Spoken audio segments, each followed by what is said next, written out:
Well, good afternoon and welcome to another episode of the Real Estate Heavyweights podcast. I'm Ashton Hines and I'm with one good fellow named Tavis Westbrook. What's up, Tavis? What's up? What's up? Having some Man. technological issues this morning, but that's all right. Yes. It's a little challenging. It's been a while since we've been challenged on this front, so Yeah, it's okay. Tabitha went out of town, took your computer, or took her computer that you use, and so you've been kind of scrambling to decipher the other technology in the house to figure it out, but doing well. And we may go to a broker's open here in a little bit over in near the Canyon Creek area. Where did you? So it's not Canyon Creek, Richardson. It's It's else, right? near the what they call the reservation is kind of where it's at. So it's south of it. Really good school district. North of Arapahoe, I believe. I need to look back at the map, but Like 2 million. Same proximity. House. It's West Richardson, but it backs up to a creek. I mean, enough of a creek where they even have like little canoes pulled up on the beach and stuff. I didn't even know that was possible. It's a legit property, like beautiful, beautiful backyard. Like if I was in the spending mood, it might be something that I tell Tabitha we need to go look at. But oh man, we may go look at the new I am Casa not de Westbrook. I don't have any interest in spending that kind of money on a personal home, though. So even if I, felt like I had it to spend it, I don't. Yeah, I don't know. Because of the price tag or the size or everything. Like you're just content with where you are, which is really I'm content where I am for sure. That's the main reason. But price tag's another big issue. I mean, and it's even if you could pay cash for something like that, right? Say you're in a financial position to pay $2.6 million cash. That's great, but it still doesn't feel good to pay. At that point in Richardson, your taxes are going to be $60,000 a year. I mean, yeah, but if you're paying cash 2.6, you're not really worried too much about $60,000 in taxes every year. Sure. I mean, I guess that's like paying a $5,000 mortgage, but $5,000 of your monthly mortgage would be taxes. Just think about that. Right. Yeah. I mean, look, it's not. So a even if you did a mortgage, let's say your mortgage is $10,000, you're spending $15,000 a month on your homestead. Yeah, I'm good. Mm-hmm. At the end of the day, like Tabitha and I are empty nesters. We've got our college kid home right now, and I went up there, and it looks like a frat house. Looks like the a second nest. floor. The first floor is clean and normal as usual. The only reason I know he's really here is that the dogs have not been downstairs with me as they normally are. They are upstairs with him. So I'm like, okay, Landon's here. And then when Landon leaves, the dogs come back downstairs, and I know Landon's gone. But other than that, are you already teeing up Adrian and Angel to do some wall repairs at the end of the summer? Hopefully stop. You're talking bad stuff here. No. Hopefully that's not the case. No sheetrock damage up there. So yeah. Well, I will here in a minute. We will go through another house, a house, the most expensive house ever sold in Plano this last week. So we will touch on that.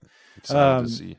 You're busy. You closed on a deal in Garland that I will be helping out with some demo, I think. I haven't closed yet. Okay, you're working on it. We're, end of the month. Okay, so that's coming up. You do have, so for the first time you said, I think maybe since 2020, you had 3 contracts on one house. So Alameda over in Carrollton. 3 buyer's contracts, meaning you go under contract, you fall out of contract. You go under contract, fall out of contract. And then you go under contract again. So, it's been a while since that's happened, but we are currently... We got to keep her. So good news is about 30 minutes ago, I got a phone call from the agent, and this is after this morning, him calling. And he's been pretty nice to talk to this morning. He was a little frustrated because he got there and they were doing the inspections and the water was off. And so if the inspector's got to come back, he's going to charge him more money. And so he wasn't happy about that. Fortunately, One of my best old pals named Ashton was able to run over there quickly and turn the water back on. The water guy. I had but literally we water missed it by maybe 24 hours, if that. I don't know when they turned it off technically or when the notice came. I wasn't aware of that, other than the fact that I had a piece of mail sitting on my counter a couple of days ago. I saw it. I was like, oh no, I got to pay this Carrollton water bill. So I logged in, paid it, but it wasn't just 1 month. It was like 2 months worth. So it's like, whatever, paid it, and then set it up for online notices now. And so anyways, got a notice, yesterday that it was paid in full, but obviously there was a disconnect in the people that went out there to shut it off. Fortunately, there was no lock. They just turned it.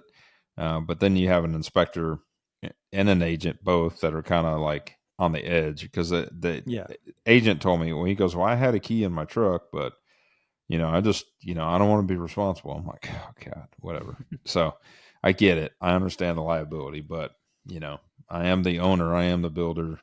I'm telling you, turn it on. There wasn't a lock on there, so they weren't terribly serious about it. So yeah. So you got it on. They got inspections done. 30 minutes ago, I got a phone call. He said, man, this thing was pretty clean. He goes, I'm waiting on the report. He couldn't do the full report, but overall, no red flags, nothing to be alarmed about, Good. But we need to report. I was like, great. Third time's the charm. I mean, it's been inspected twice, so I would hope. Well, you've done a little bit of work in between. You've sort of knocked over. We got, there was a few things that came up. The first time came up, there was a leak from the master bathtub. We got that fixed, and then second time around, we had an issue with the upstairs AC unit. It was kind of acting up, which we replaced the downstairs one already.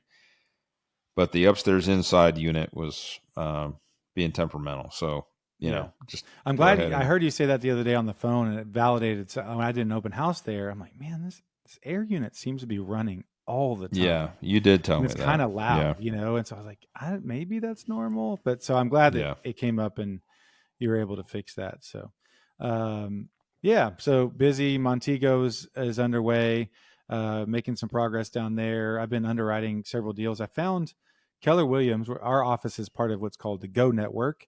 And what is the Go Network? Probably 5 or 6 different offices, kind of 5 or 6 different franchises of Keller Williams. Maybe. Too. Oh wow! Wake up and go. So it was formed, I think. It was started by David Osborne, who is our owner of our market center, and then Smokey Garrett, who is like the OP, the operating principal. They have several offices, so any of the offices that they touch is part of this Go network. Yeah, it's basically kind of like a franchise within a franchise sort of deal. I don't know how exactly. Works, yeah. But anyway, so our Go network has a large. Our office has over 600 agents, and so I'm imagining that between all of the Go in Dallas, we've got probably 1,500 agents or something like that. And we have they have an off-market platform called Private Collection, and it's just stuff that's listed off market by our agents, and we can look at it. And I just never really explored it. Yeah. So I started looking at that yesterday for the first time, and it's been interesting. I've been finding some stuff. So just out of curiosity, I was looking for investment stuff, underwriting what's on there just to see how far off they are. And of course, several of them are fairly off, but I did find one over in Louisville I'm going to call on. So just to see. And they're a little different than just marketing distress, because we also have something that's called iFinder, which allows agents to list property to compete with companies like Open Door and OfferPad. Of course, I would love them just to all call me, and then we make a solution. But it's not always the best financial decision for the seller, and so therefore they corporate look at other options. Corporate set up a system to where they get a piece of these investment deals, that's very smart.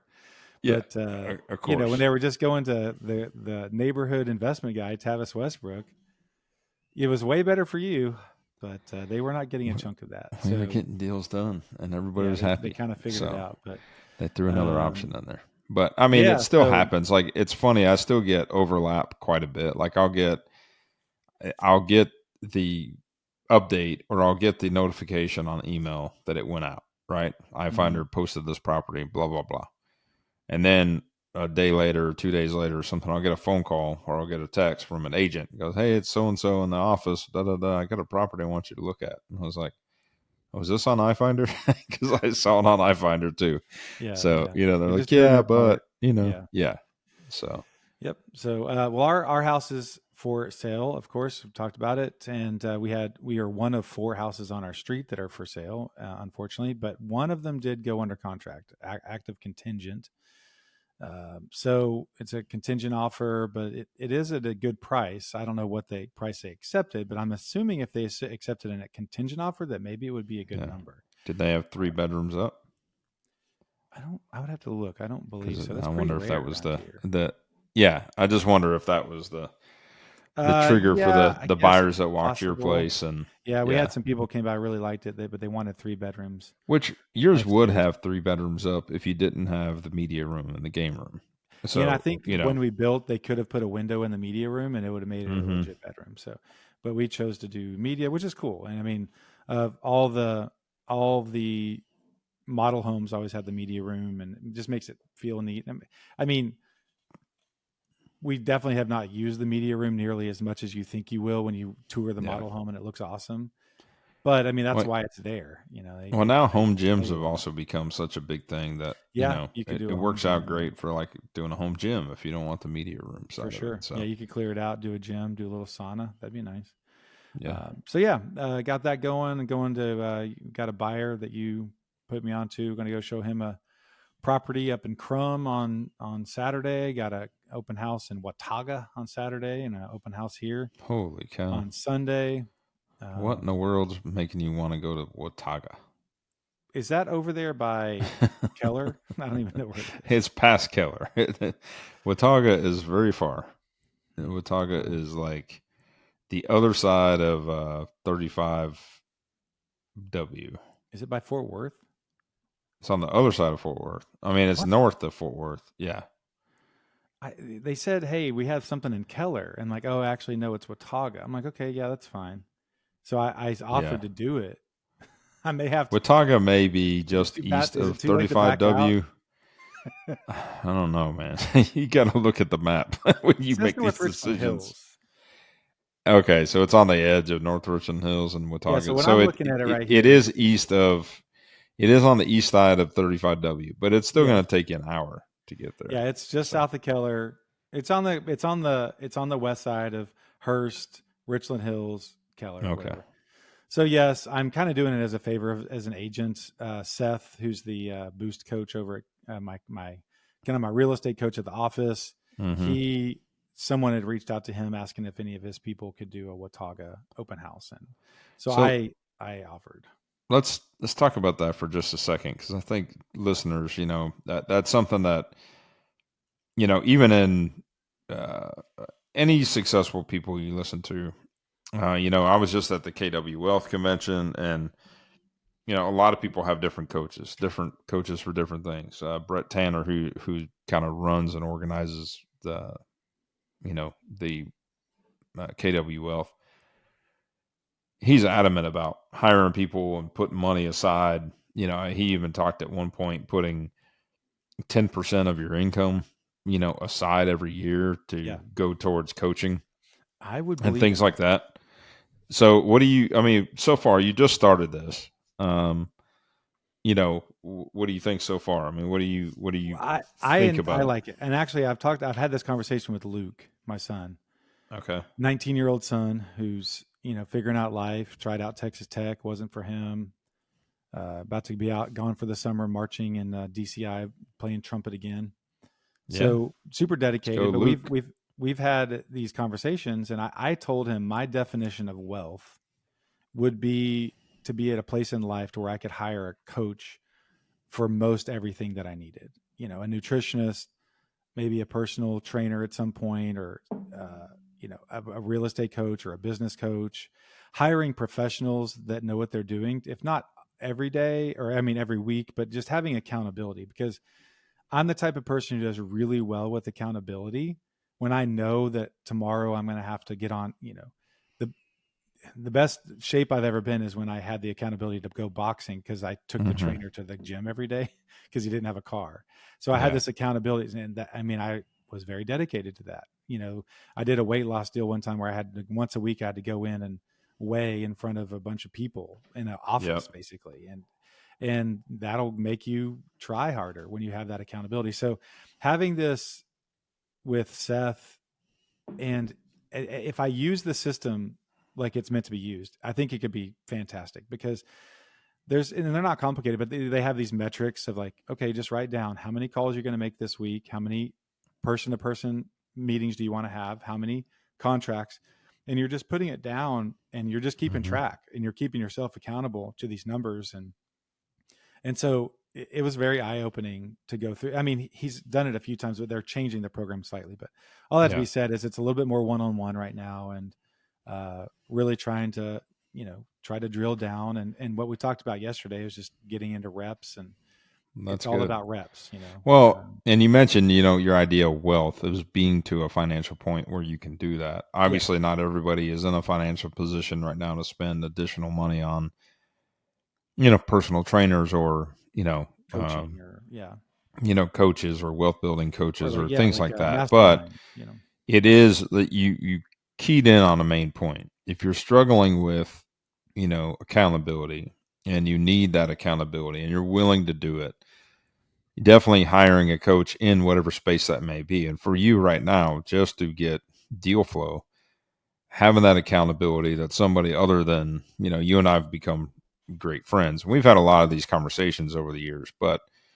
as far as it being truly a dialed in, remove the, friendship and do all business from an accountability piece, I think it holds more weight, coming from somebody outside of your circle that you talk to every day. That's just their job. Their only job is to be objective and say, what are you doing?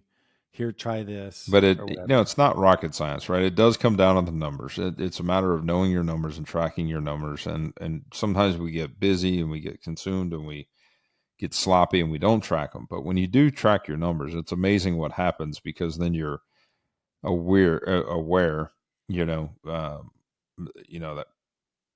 that what is it called? The reticular activator in your head. It's like when you buy a specific car, and Corvette, all of a sudden now you see them everywhere on the road, right? Yeah. When you trigger those certain kind of, wavelengths in your brain, you now are constantly thinking about your amount of contacts that you're making, and looking at it. Now, when you're getting things going, sometimes it's challenging to know, like you can look at somebody else's profile and they go, I made 100 calls, I talked to one person, or I talked to two people, whatever it may be. And so you kind of have to look at it, then you have to adapt to it and say, well, okay, am I really good on the phone? Am I really good in person? What are my skill strengths? And then you just have to measure it to go, okay, out of this many activities that I did, these are the results I got. So this is what is now going to allow me to measure. If I want more deal flow, then I have to increase these activities that result in these results. And then you have to measure, and even pro sports have gone that way, where there's just so much data to know if we do this, and this, the data shows that we should do this. And sometimes there's an art and a feel to things, but if you're just going willy-nilly into life and saying, well, and what's funny is, like, you kind of think you're doing one thing, and sometimes it's negative. Like, well, I think I'm doing well. When you look back at your activity, you're like, man, I didn't do anything in the last 3 days. And then sometimes it's actually fulfilling. And actually yesterday I was going through my numbers, and it's like, well, how many things? And I would look back at my phone. I was like, actually, I've talked to several people. I've texted several people. I've done this. So you're kind of giving yourself credit, where I would, if you would have asked me, how's it going? I'm like, not great. And I'm just kind of beating myself up, and you're like, well, no, you are doing it. Just keep doing it more. Keep recording things and all that stuff. So yeah, I mean, so all that being said is, like, I really enjoy it. I need to take advantage of it. It's there.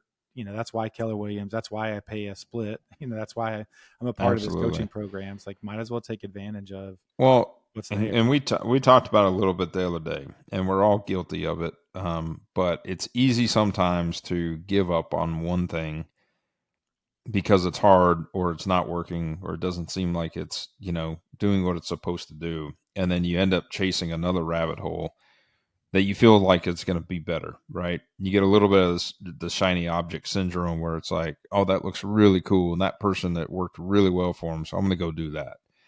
Or I'm going to go do this, or I'm going to go do that. Or, in the past, I mean, even we were talking about your leads that you did with Bigger Pockets, and it was great. You got a couple of results from it, but they were extremely expensive. Like right. I didn't realize you were paying that much for them when we discussed it, and I was like, "Holy cow!" So I mean, you basically broke even. Yeah, I paid $16,000 to make $17,000. It's like, technically it works, and maybe if your conversions were better, or I had a better follow-up system, I could have done better. But I actually really put my mind to it. And I mean, I jumped on leads immediately. That second round, I did them. I followed up. I had phone calls with all of them. And you put a ton of time into these people, and such a small fraction of them actually know what they're doing and are ready to pull the trigger and know what they want. I mean, and Aaron's a great example. Like I found Surgeon Aaron in Richardson because of that. But he is by far the exception. And I found one other couple from New Jersey who wanted to buy a condo. And so that worked out. I mean, I guess it could have easily worked out to where I closed 2 more deals and it was like a slam dunk, and maybe some people, but I've talked to multiple other agents that are in that program, and I've yet to talk to anyone who just swears by it long term. They all have similar complaints that I do, just with how it's managed and, the deal flow. But so I was talking to Seth about this yesterday, reps and shiny object. It's like you get 100 reps on something and you're like, this isn't working. And you go to the next thing and you get another 100 reps or 80 reps. And you don't know, but it was 150 reps that would have made it happen, or 200 reps or whatever. And the success that you see from somebody somewhere else, like they had 200 reps. And the other thing that we talked about is whenever, like you got to go to that mastermind, the KW Wealth, and then these guys are down in Austin doing their mastermind thing. It's like, the better you are, and it's in Malcolm Gladwell's Outliers, and it talks about the hockey players and NHL hockey players when they're really young. When you're really talented young, you get invited to the special camps, and when you're at special camps, you're around better people, which makes you better, which makes you, then you get, you're on the varsity team as a freshman, and then it kind of builds because you put yourself around better people. And so the more you can put yourself in rooms with better people, then the better training you get, the more knowledge you get, then you can actually build yourself, which puts you in rooms with even better people, and it kind of snowballs. But if you keep changing lanes and trying to find completely different rooms and starting over, you never get that benefit of that compounding effect to get to the next level. And so I see that, and, Seth is great and you're great. And, seeing Dustin down in Austin's doing wonderful. He got 10 properties under contract right now, and let's go, Dustin. Yeah, Dustin's doing great. Megan and Dustin doing the flips, and they're really doing it down there. So anyway, all that being said is, I got a lot working, trying to just grind it out. It's going to work. And but there's days where you want to throw your head through a wall. And Dustin was on our podcast last year. We'll have to go back and look at what episode number it was, but and you can find all these now on our Facebook page. We didn't mention, we'll mention it at the end, but we do have a good plug. Real Estate Heavyweights podcast Facebook page now, and we've uploaded all of our podcast links to it. So if you want, we are now official, and thank you guys for liking and sharing. We are sending out invites daily, and I'm seeing the audience grow. So thank you for that. Yeah. And we apologize for Podbean. If you haven't downloaded Podbean, that's the platform where we record on, and it seems to work the best with Facebook out of everything. But just as a reminder, we are on Spotify and podcast, if that's where you prefer to listen to us at. Apple Podcast, Spotify, Google, all the stuff. So, all right. Well, we've rambled a good bit. Let's get into a quick rambling. I think it's good because I will say this, and I'll just add this before we go to the next thing, is I appreciate the feedback where you guys do listen and do reach out. And some of that feedback is just us being real and having real conversations about what's going on in our business and the struggles and obviously the benefits that come from our business, the successes we have, but also, the challenges that we have and the time and opportunity we have to learn. And so we're excited to be able to share that with you guys and let you know what's going on. So yeah, appreciate it. Try to be as transparent as possible, and it's not all sunshine and rainbows, but it is a worthwhile venture, not just because I love the world of real estate, but it's just a great testing ground. There's a lot of people that try it. There's what is it, like 95% of agents that get their license don't last 2 years or something like that.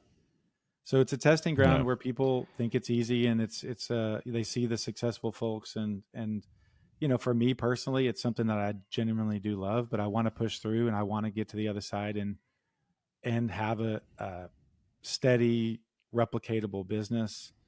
And I am very dedicated to making that happen. I've worked at it for a long time at this point, whether it's getting my license 4.5 years ago, working full time as a therapist for most of that time, going full time about 8 or 9 months ago, trying to make it work. We'll have to dive deep into the whole beginning to end of that at some point. There's multiple chapters to it that we need to go through, and we will be able to go through. So anyway, so let's just touch real briefly on a little bit of a market update, and I will share here. So our market we talked about this in our class yesterday, actually, and I'm going to there is a subscription to Housing Wire, which I would like to get at some point. They have wonderful economic statistics on the real estate world, and their main economist, I don't remember his name offhand, but he's big on Twitter. He's very active, very smart guy. And I guess he had done a special sit down with the KW folks. And so he had a lot of good things to say. He was very optimistic about the housing market, everything that we've been talking about, specifically with Matt a couple of weeks ago, and how your listings have slowed down, how our listing has been pretty slow, sort of have us questioning, okay, what are we doing here? Now, if we look at our 7-day look back on our MLS, we have 4,049 price decreases. We have roughly 47,000 units for sale. I've been saying that that's a 10-year high. Seth corrected me on that yesterday, and he actually made a great point. He said, if you look back 10 years on our MLS, 10 years ago or 8 years ago, we didn't have as many listings on there. Like it wasn't as big. Now we go over into Louisiana, we go over into like MLS Abilene, is expanded. Got it. So it's just not quite as accurate to look back and say, hey, in 2015 it was 37,000 units. He's like, well, part of that's because we're picking up areas. So that was a really good point. So I'm going to try to find some spots where we can get very consistent data, and Housing Wire might be the place. It's just not the cheapest thing, but we'll see. But price decrease 4,049. We have new listings 2,900. Definitely the upswing in listings right now. That's the time of year that we are in. We have here's our homes for sale. We have, like I said, 47,000 on the MLS. Month supply, we are at 5 months supply. So I mean, people will still say we're in a seller's market, but it sure seems like we're in a balanced or buyer's market right now. Days on market average is for the MLS is 61, and percentage of original price average, I looked at this yesterday, is around 95. So people are roughly getting a 5% discount on things. When you look over to Redfin, this is a national statistic. The median sales price in the United States is $438,000. It's up 1.4% year over year. So this is the important statistic here, is that we've only had 1 year in the last 50 that actually showed year over year decrease in pricing. Evidently, this is something that Seth talked about yesterday. Okay. So we have 1.4% increase this year. So that's something to watch. I mean, it's not like obviously a runaway plus number. We have a decrease in the number of houses sold of 2.9% so far. Year over year, but this is United States as a whole. This is the United States, yeah. Okay. So, and we do have an increase in number of listed homes, an 8% increase in inventory. So, 8% increase in inventory, a 3% decrease in numbers sold, which would hint that they're taking longer to sell, which I would also hint would mean you would have price reductions because people want to sell their houses. Now, a little bit of news that leads to, talks about this is, let me find our friend Buzzballs. Berkshire Hathaway. Oh gosh, this is Berkshire Hathaway, run by Warren Buffett. Here it is.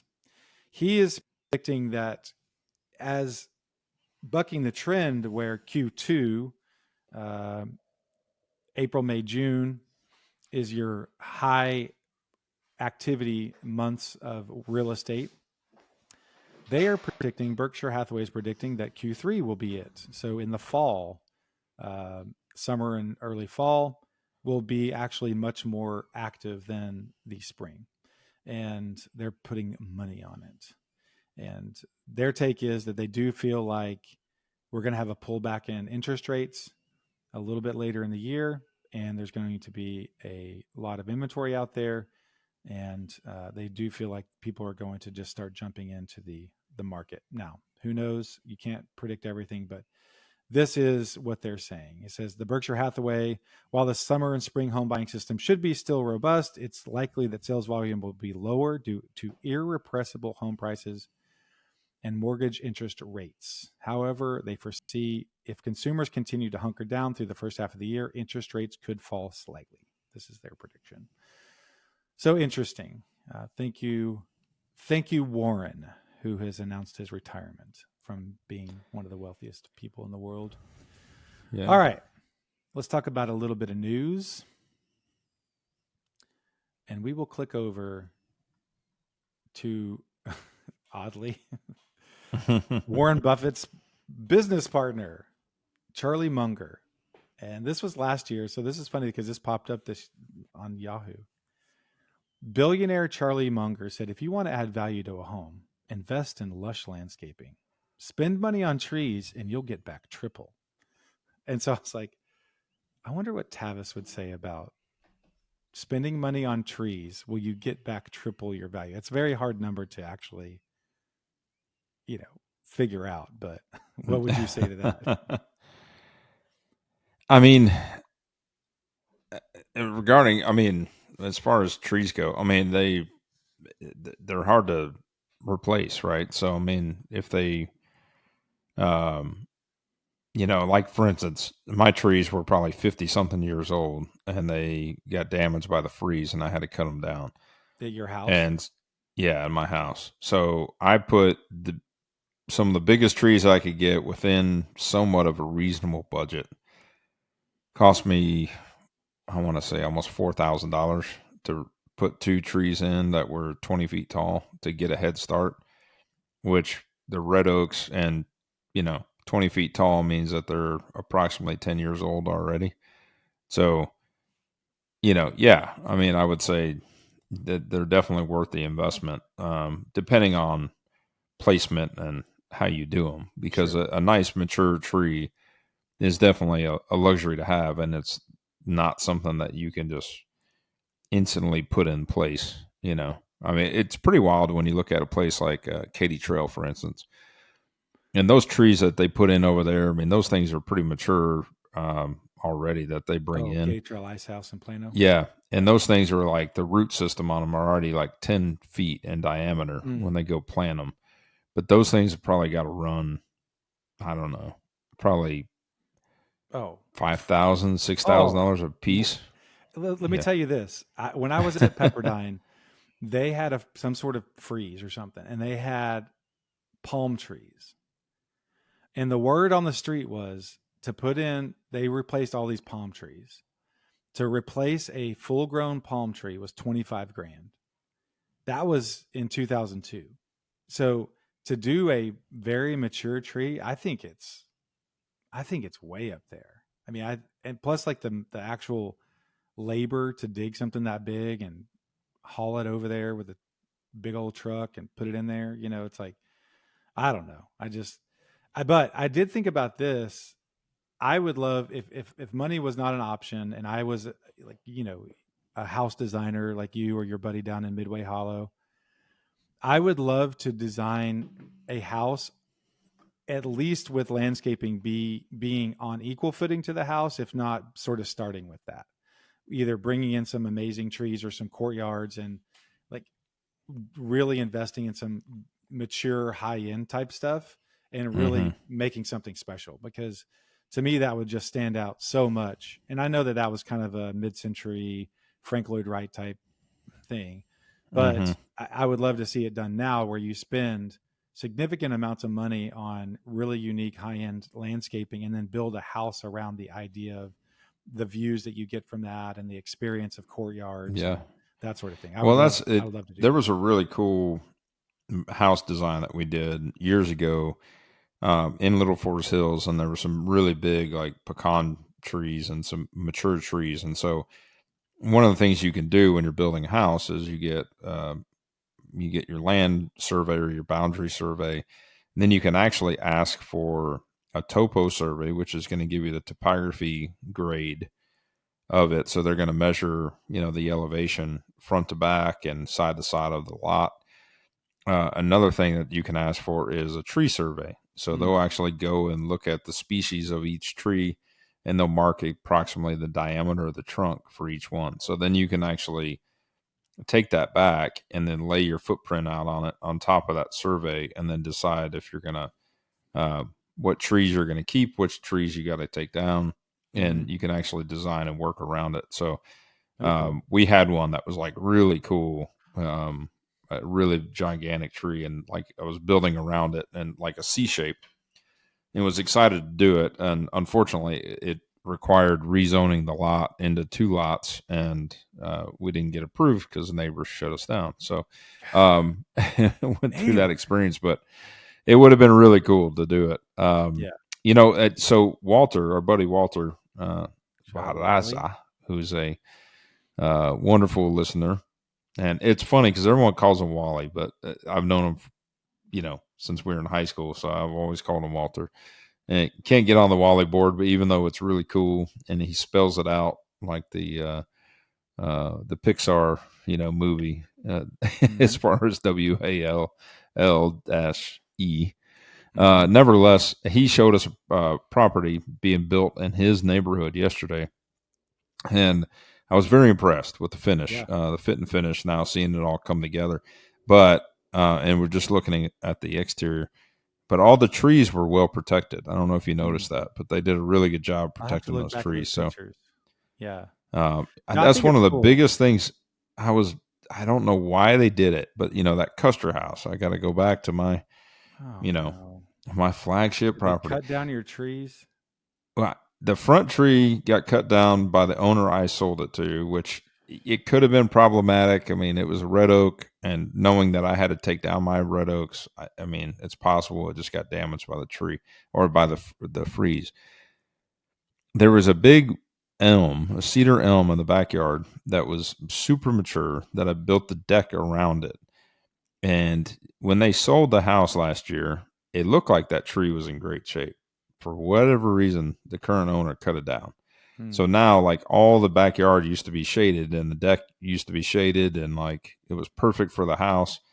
And now the tree's gone. So like when you drive by and you look, it's just getting blasted by sunlight, and you're like, why in the world did they take that? They're just going to put a big old trampoline, a 30-foot trampoline from Academy there. I don't know what they're doing, but I mean, the deck was built around this tree, like it was part of the house. So I don't understand. But anyways, I know that hurts your soul.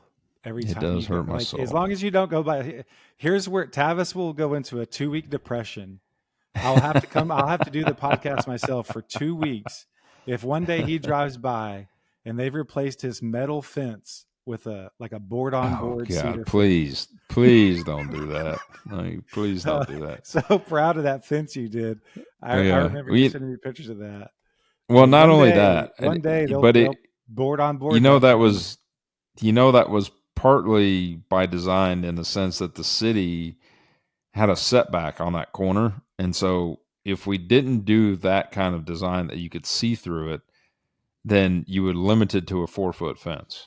to go past that boundary line. So it wouldn't not have given you that side yard like you have that allowed you to fence in that side yard doing it the way we did it. So it was purposeful in the sense of the reason we did it that way. And we called it, kind of nicknamed the disappearing fence, because as you drive by. Oh, it's cool. But you know what'd be even more cool is a 10-foot board on board with a nice black stain on it. But, all right, let's look at this one last news story here. All right. Like I mentioned earlier. Oh, so there's our Buzzballs guy. Okay. Buzzballs, the cocktail maker. Have you ever had one of those? No, man. They look like cotton candy in a plastic. I was going to say, they look like they're just extremely filled with sugar. So I don't think I've ever tried one. It looks like an alcoholic. They sugar rush. They put a half a thing of vodka in a plastic container and then stuffed cotton candy down in there and just swirled it around. No, I haven't tried that, but it is big. They're everywhere, and I think the kids love them. And so Buzzballs founder, based in Carrollton, they pick up a house on Midway and Windhaven. It says he was a former Plano West senior high school teacher. Sold the business in 2024. The kids drove him to drink, and he became. I guess so. Or he figured out how to make Buzzballs to sneak drinks into school. I don't know what he did. He's like, you know what kids would love, dude. Where is that? That's backing up to that water. Okay, well I got it right here. So hold up. Okay, I pulled it up. Here it is. Red Wolf Lane. This is Midway and Windhaven. But okay. Look at this. Side.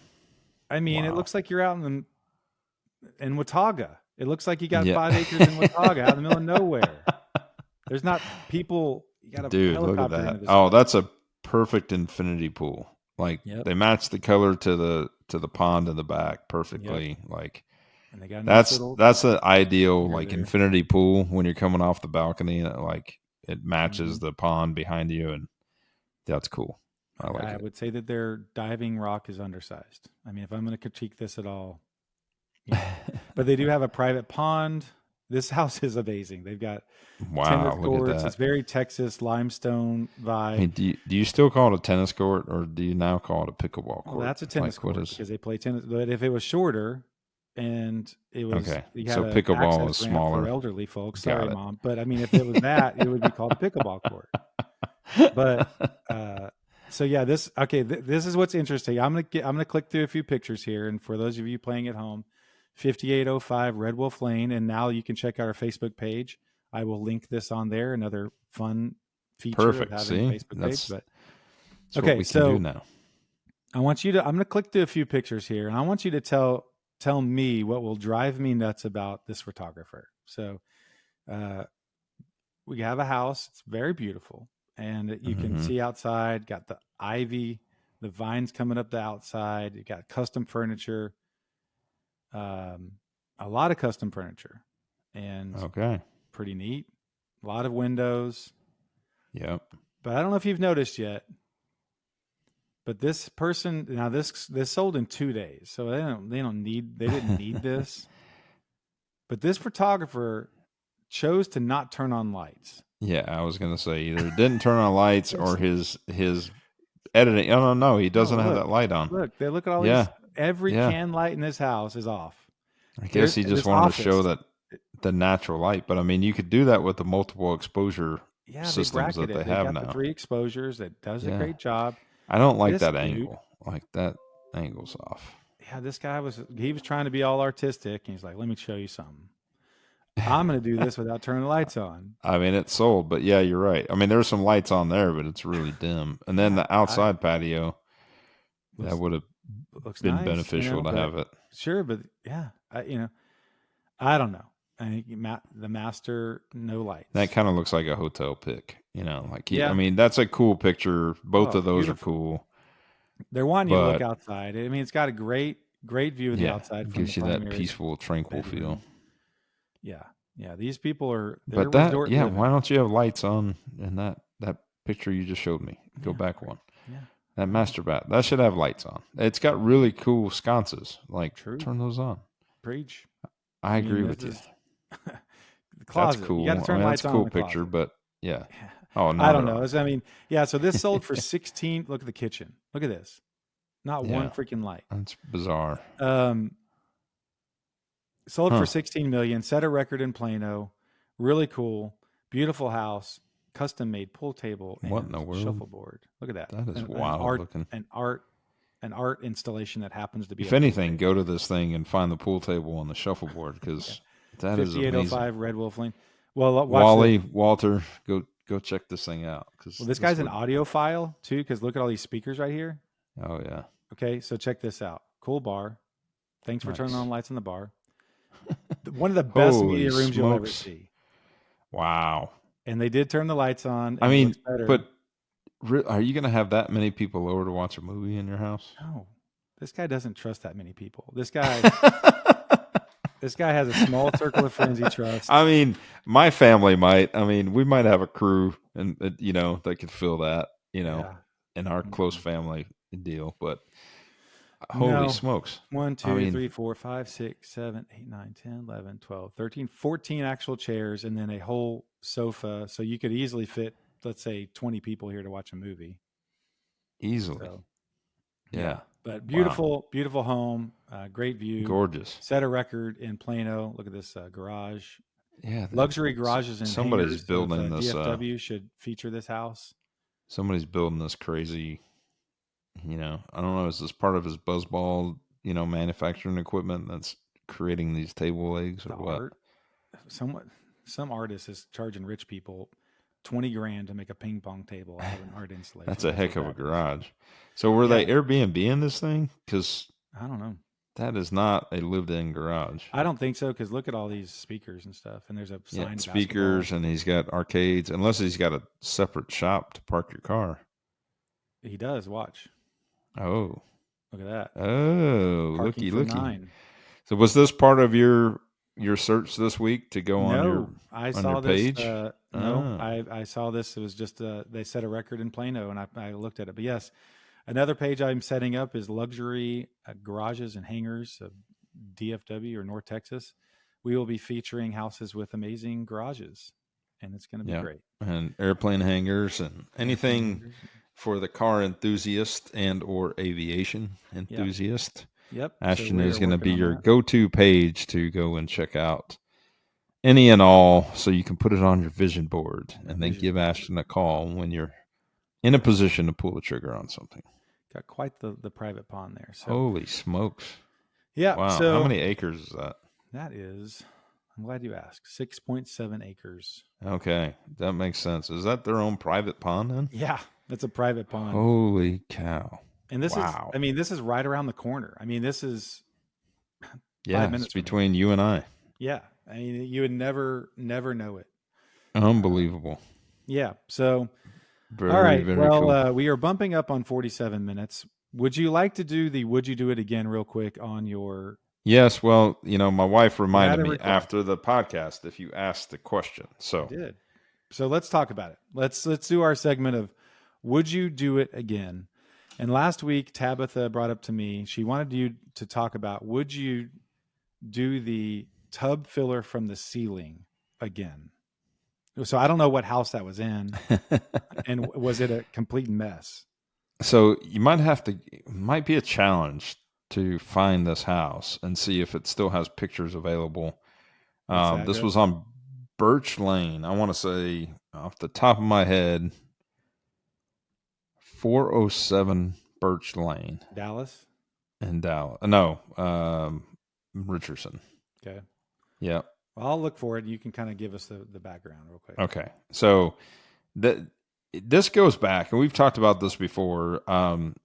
A guy at the time that was my sales rep. Yeah, that's it. So a guy at the time was my sales rep, and I think this sold again. That's not my photographer with those pictures, is it?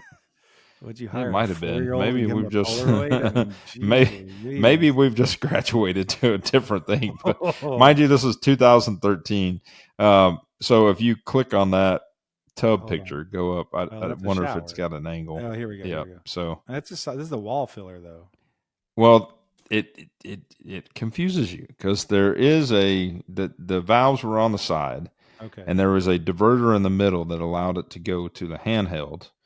But above you, I don't know if that picture shows you, but above you, on the ceiling was a tub filler, and the tub filler actually came out of the ceiling to fill the bathtub up. Look like so your 4-year-old with a Polaroid skipped that. It cut that off. I had a picture years ago, and I think it might still be floating around on Facebook, but there was a video with it actually on. It was cool. Kohler made it. It's a tub filler that comes out of the ceiling. Mind you, at the time, I think this house sold for probably $300,000, somewhere in that range. And at the time, going back to the story, the sales rep I had, his name was Eli Sherman, and he would come up with these cool ideas, right? And he was used to facilitating other builders. I told you before about my friend John Huffman, and that's how we met, was through him. And so he was used to like working in these really high end homes and coming up with different stuff. So as new things and technology would come out, he would introduce me to it. And in this case, we were able to use that tub filler as a fitting, but we were able to modify it with the valve and different things. So it didn't cost as much. And it was just something unique. And he had convinced me to do it. And it was cool. I mean, would I do it again? Yeah, I probably would in the right setting. Like now with like a freestanding tub with something like the house that you just showed me that sold for, 26 million or whatever. Like that would be really cool to have a freestanding tub and then have the filler coming from the ceiling and just have wide open views looking out. Was that worthy in that house at that price point? Yeah, not so much, but it was cool. It was different. People do they liked make so I've seen in some really high-end homes where they can flood like a driveway to where they'll kind of make a pool where it looks like the cars are like riding on water, where water comes up from the concrete. That would be a really cool feature if you could have a shut off valve to the drain and then a filler valve inside, like underneath the tub, and it just all of a sudden, that fills it up from the bottom. Yeah, the water level just starts to rise. They probably have that. That would be cool. That would be cool to fill it like a reverse fill and like LEDs and stuff. Yeah, that'd be really cool. That would be cool.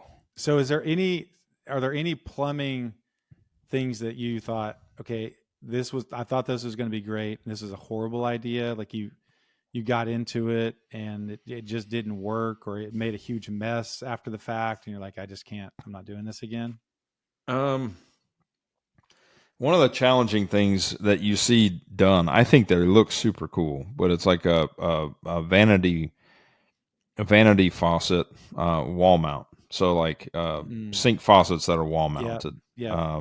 What's his name? Like they're coming out of the tile. There's just they're cool. Like I think they're super cool. They're not cheap. They're expensive. Our good friend Castro, he does them quite a bit. They are a really pain in the butt to get them exactly right, because you have to set the valves in the rough end stage. So before sheetrock, you have to basically set in the rough end valve, and it has to be perfect. So you have to know exactly the depth of, if you're using tile or your sheetrock in your mud or whatever it may be, whatever the backsplash is going to be, even if it's sheetrock, getting it to be exact is a pain in the butt. And we've done them several times, but man, they are a pain. And then what happens is, the last time I did them was on like smooth finish, level 5 finish sheetrock.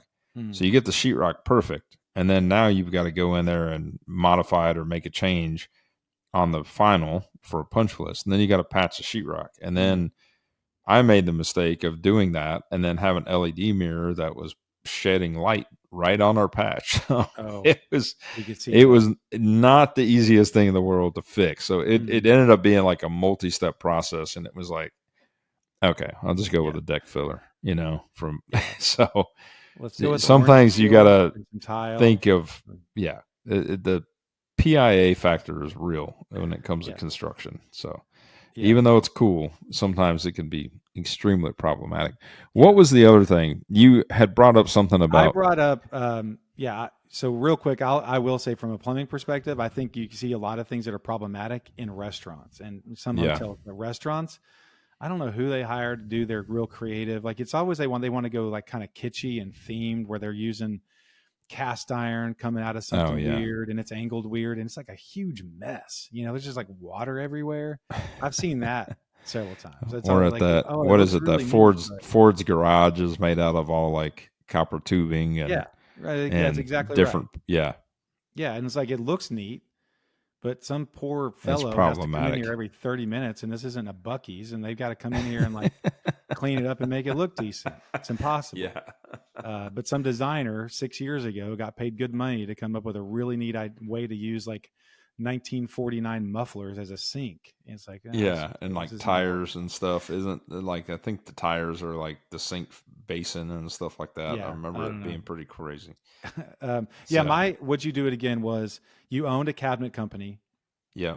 Would you own and I thought we may have talked about this in the past, but would you own a trade again and manage that? If so, what trade would you most likely get into to try to own the company and run again?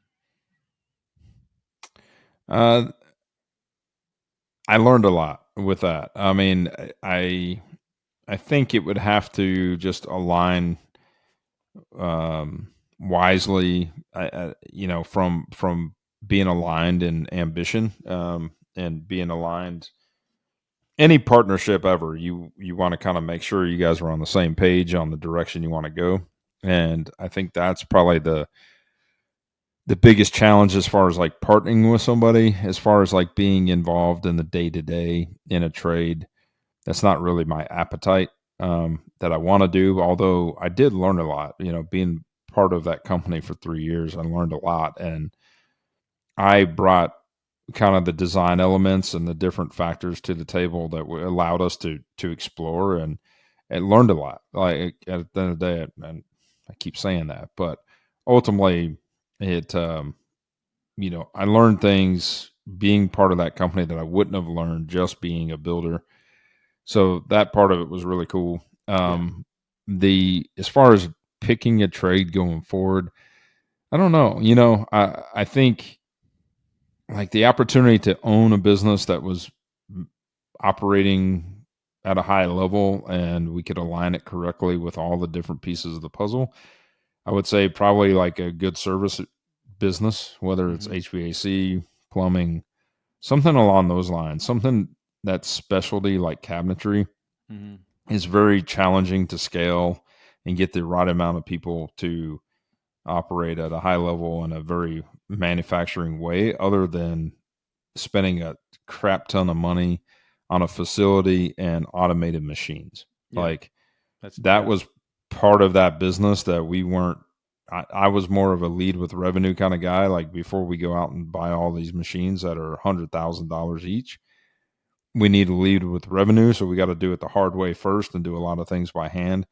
But when you look at in comparison to a large, like very successful cabinet company, like something like Chandler Cabinets, I don't know how many square feet their facility is. It's hundreds of thousands of square feet, and they have hundreds of thousands of dollars worth of equipment, millions and millions of dollars of equipment to operate at a high level. So something that's more service based, I think would be better to own because it's less overhead. The other thing too is with the service business is, it's economy proof. Everyone needs plumbing, electrical, HVAC work no matter what. And then your vetting of your staff, your folks is easier because there's actual licensing involved and you kind of know how good they are, how experienced they are. Whereas a lot of your other trades, it's kind of like, all right, I hear you're pretty good at this. Why don't you come try it out for a while? And you could catch on to some decent people, but at least with that one, you do have kind of a staffing pipeline that you would know how to do. And then they could go out and be busy doing service work for residential stuff and then come work on your stuff at a discount on the side. And also, I feel like you could use that as a leader into relationships with homeowners, is if you have these service contracts with HVAC or something like that, and you're dealing with people on a yearly basis, and you're their go-to relationship person for housing, and now they're trying to tune up because they're thinking about getting rid of this thing or whatever. So I think that'd be cool. So, well, we're up on it on an hour, so we will respect your time as our loyal listeners. If you have not, find us on Instagram and Facebook. We're really working hard to get the Facebook more robust. We're working on Tavis, the website. We're putting some efforts into it. And as we send out invites to these pages, we would love for you to grab onto it, follow along, give us some feedback, and send it to a friend. That would really mean a lot to us.